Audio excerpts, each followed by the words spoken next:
Hey guys, what's up? Shadolance coming back with a first look at the TEC-9, a new GP SMG in the game. I'm going to be comparing this to the MP40, as strange as that sounds. The stats are really similar, and I feel that it performs exactly the same. It's pretty much the exact same gun in my opinion. I see no difference between them. The recoil's the same, the stats are really similar.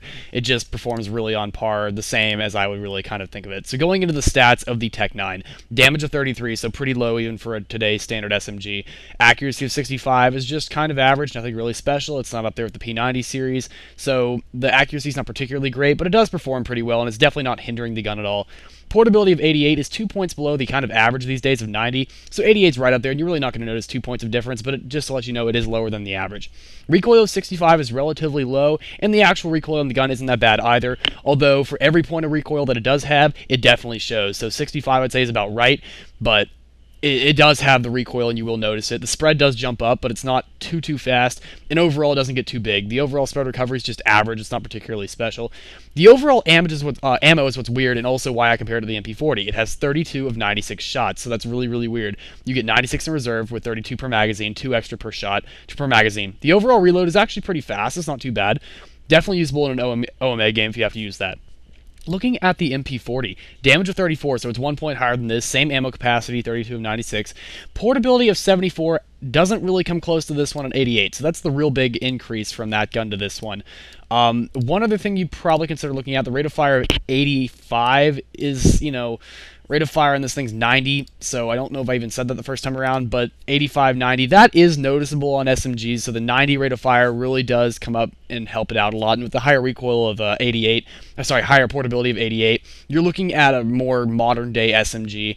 It's just the damage is kind of low, and that really kind of ticks me off. It makes me not want to like this gun so much. Not that it's a bad gun, it just makes it harder to get the kill. Rate of fire of 90 does help make up for it, though, so it's certainly a usable gun. The accuracy of 65 on the MP40 is the exact same on the TEC-9, so that's pretty much on the same note. Recoil of 66 is 1 point higher on the MP40, but 1 point of recoil on an SMG is not really noticeable. Now the MP40, one thing that I think they did kind of increase is that the MP40 has a relatively bad spread recovery speed, which isn't that great. Maybe that's to do with the rate of fire going higher. I don't know if it just jumps up faster or whatever, but it seems to take a longer time to recover your spread from the MP40 to the TEC-7. So it's basically a better version of the MP40, although I do like the higher damage on the MP40. I mean, it's not particularly noticeable. It's 1 damage, but every little bit counts. And the damage drop-off on the MP40, I can tell you firsthand, is better than the TEC-9. That's noticeable for sure, but at close range, TEC-9 will still probably dominate just because of the higher rate of fire. 5 points of rate of fire is noticeable, especially in an SMG or an assault rifle.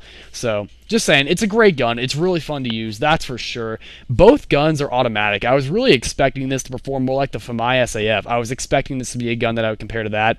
Not because of the scoping and all that stuff, but just the overall feel of the gun. Not just even because it looks too similar, but also, I was kind of expecting this to be an NX gun. I know I said a lot of you guys this is probably going to be an X gun. I was proven wrong this time, so my apologies on that, but I guess that just means one more gun everyone gets to play with. So that's always a bonus, and I'm pretty sure everyone can sort of, be happy about that. So would I expect you guys to use this in a competitive match? Absolutely not. It's not a gun I would carry into competitive matches. I would still take a P90 over this, just for the scope and just for the other stuff. You cannot put a scope on this gun. You cannot put a magazine on this gun. Suppressor, I don't think you can either. I'm pretty sure you can't put anything on this gun, but that's the same as the MP40, I'm pretty sure, so that's not looking too different there. Overall, it's a fine gun to use. It's going to get a good score, but it's not going to be great. Wouldn't carry it in competitive matches. It's fun to use for sure, but I'm looking more forward to the NX guns, Nexon's release this time around, so looking forward to that, and I will see you guys in the next review. Shadolance, out.